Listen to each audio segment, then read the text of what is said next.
அடுத்ததாக கன்னிராசி நேயர்கள் சிந்தித்து செயல்பட வேண்டிய மாதமாக இருக்க வேண்டும்.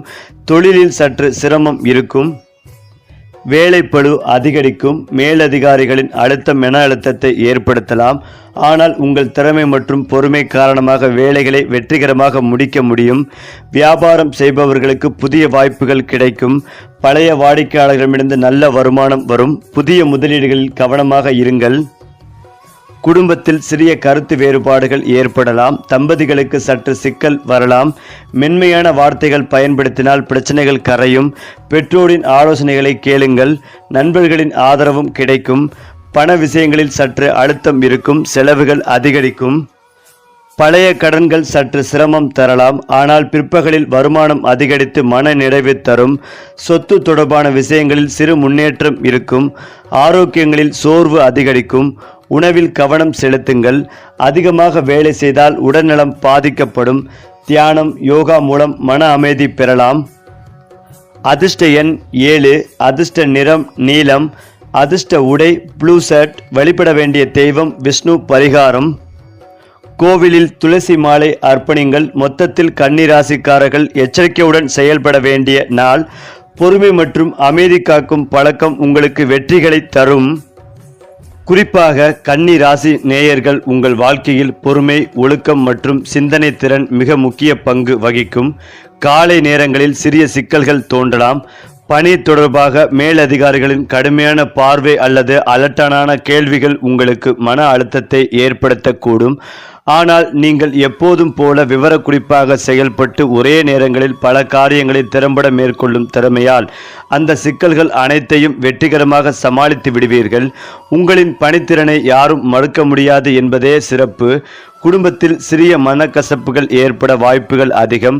குறிப்பாக கணவன் மனைவி இடையிலான உரையாடலில் வார்த்தை தவறுகள் நடக்கக்கூடும். இதனால் அதிக கோபமின்றி இனிமையான வார்த்தைகளை பயன்படுத்தி பேசினால் சூழல் அமைதியாகும்.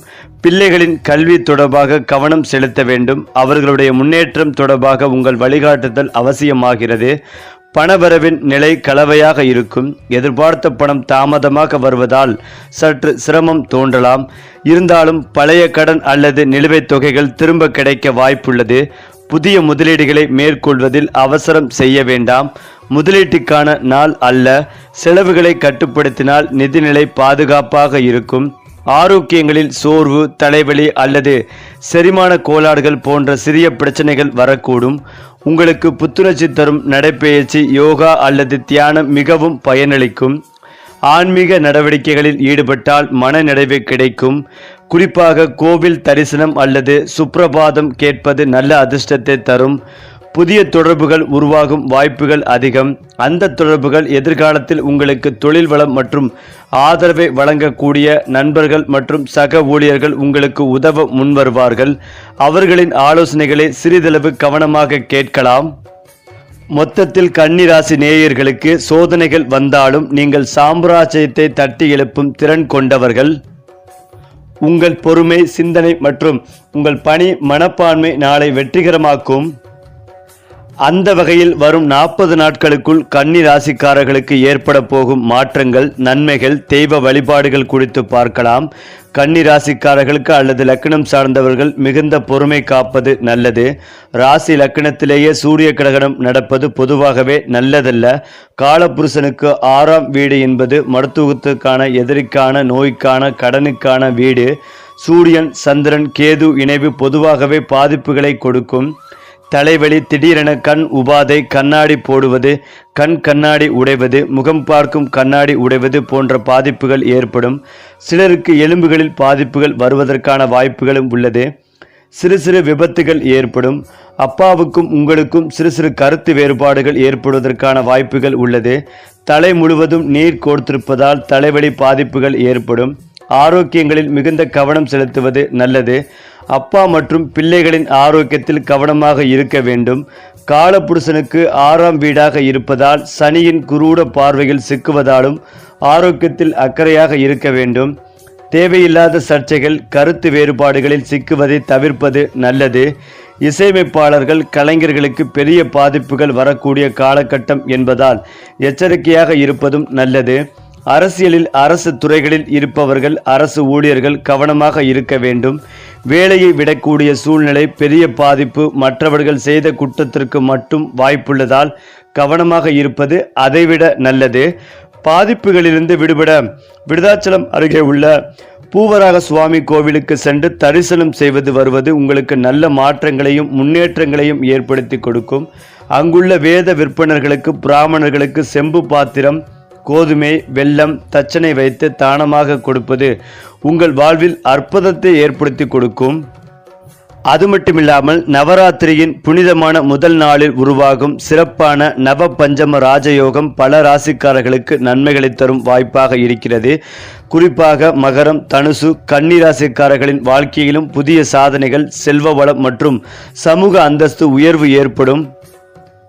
அந்த வகையில் கன்னி ராசிக்காரர்களுக்கு இந்த யோகம் நேர்மறையான பல மாற்றங்களை ஏற்படுத்தி கொடுக்கும். மேலதிகாரிகளின் பாராட்டு, அலுவலகத்தில் முக்கிய பொறுப்பு கிடைக்கும். வணிகத்தில் புதிய லாப வாய்ப்புகள் கிடைக்கும். எதிர்பாராத பணவரவும் உண்டாகும். புதிய வருமான வழிகள் திறக்கப்படுவதால் நிதிநிலை மேம்படும். உடல் ஆரோக்கியம் உயர்ந்து கடன்கள் தீரும். மேலும் இந்த நவராத்திரி காலத்தில் உருவாகும் ராஜயோகம் பலருக்கும் வாழ்க்கையில் நல்ல மாற்றங்களை வழங்கும் என்று நம்பப்பட்டு வருகிறது. ஆனாலும் இது ஜோதிட தகவல்களை அடிப்படையாக கொண்டது என்பதையும் நம்பிக்கைக்கு ஏற்ப எடுத்துக்கொள்ள வேண்டியதையும் நினைவில் கொள்ள வேண்டும். அடுத்தபடியாக இனிவரும் மாதங்களில் கன்னி ராசிக்காரர்களுக்கு கிடைக்கப் போகும் பலன்கள். சுக்கிரன் 12 மற்றும் 1ஆம் இடங்களில் பலத்துடன் சஞ்சாரம் செய்வதால் கணவன் மனைவி உறவு பலப்படும். உறவினரிடம் இருந்து வந்த மனஸ்தாபங்கள் விலகும். பண தேவைகள் பூர்த்தியாகும். நினைத்த காரியம் நிறைவேறும். புதிய வாகன யோகமும், சிலருக்கு புதிய வீடு கட்டும் யோகமும் உண்டு. லோன் எளிதில் கிடைக்கும். வருடக்கோள்களில் குரு பகவான் அதே 10ஆம் இடத்தில் குரு பலன்களை தந்து கொண்டிருக்கிறார். தொழில்களுக்காக புதிய முதலீடுகளை தவிர்க்கவும். வரக்கூடிய வருமானம் வந்து கொண்டே இருக்கும். ராகு பகவானுக்கும் ராசிக்கும் 6ஆம் இடமான உபஜயஸ்தானத்தில் அமர்ந்து நன்மைகளை வழங்குவார்.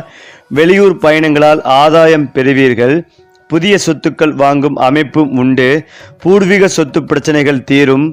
பங்காளிகளுக்குள் இருந்து வந்த மனஸ்தாபங்கள் நீங்கும்.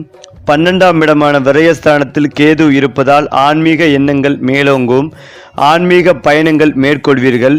இந்த மாதம் புதன் 2ஆம் இடத்தில் பலவீனமாக காணப்படுவதால் ஞாபக மறதி அதிகமாக காணப்படும். பண விஷயங்களில் ஏமாற்றம் அடைய நேரம். யாருக்கும் ஜாமீன் கையெழுத்துக்கள் போடாதீர்கள்.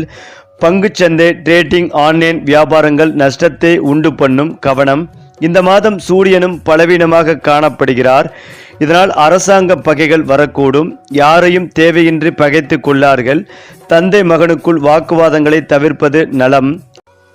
இதற்கான பரிகாரம் வாரந்தோறும் வரக்கூடிய சனிக்கிழமைகளில் பெருமாளுக்கு விரதமிருந்து வழிபாடும் அர்ச்சனையும் செய்து வர நன்மைகள் நடக்கப் போகிறது. ஏனென்றால் புதாத்திய யோகத்தால் உங்கள் மறைமுக முயற்சிகளுக்கு பாராட்டு கிடைக்கும். ஆனால் நிதி விஷயங்களில் எதிர்பாராத செலவுகள் ஏற்படலாம்.